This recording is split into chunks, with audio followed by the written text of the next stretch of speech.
అపూర్వ, శరశ్చంద్ర, నక్షత్ర అందరూ గుడిలో వెయిట్ చేస్తూ ఉంటారు. ఇంకా అప్పుడే గగన్ భూమిని వెళ్ళమని చెప్పడంతో భూమి చాలా సంతోషంగా ఆ గుడి లోపలికి వస్తుంది.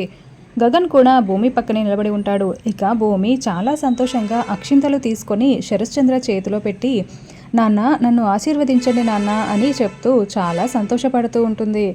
ఇక ఆయన కాళ్ళు పట్టుకొని మొక్కుకుంటూ ఆశీర్వదించండి నాన్న అని చెప్పడంతో శరశ్చంద్ర అక్షింతలు వేసి ఆశీర్వదిస్తూ, నిండు నూరెళ్ళు సుఖంగా ఉండు భూమి, నీకు జన్మదిన శుభాకాంక్షలు అని శరశ్చంద్ర అక్షింతలు వేసి ఆశీర్వదిస్తూ అంటాడు. దాంతో భూమి థ్యాంక్ యూ నాన్న, థ్యాంక్ యూ సో మచ్ నాన్న అని చాలా సంతోషపడిపోతూ ఉంటే శరశ్చంద్ర ఇంకేమీ మాట్లాడకుండా మౌనంగా అక్కడి నుండి వెళ్ళిపోతాడు. అపూర్వ కోపంతో రగిలిపోతూ గగన్ వైపు చూస్తూ వెళ్తూ ఉంటే నక్షత్ర చి ఏంటో ఇలా జరిగింది అని అనుకుంటూ వెళ్తూ ఉంటుంది.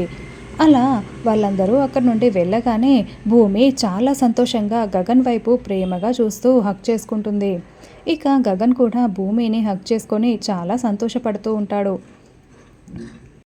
ఏదేమైనా ఈరోజైతే నేను భూమికి వాళ్ళ నాన్నతో ఆశీర్వాదం ఇప్పించాను, భూమి చాలా సంతోషంగా ఉంది, ఇదే నాకు కావాల్సింది అని గగన్ అనుకుంటూ చాలా సంతోషంగా భూమిని హగ్ చేసుకుని ఉంటాడు.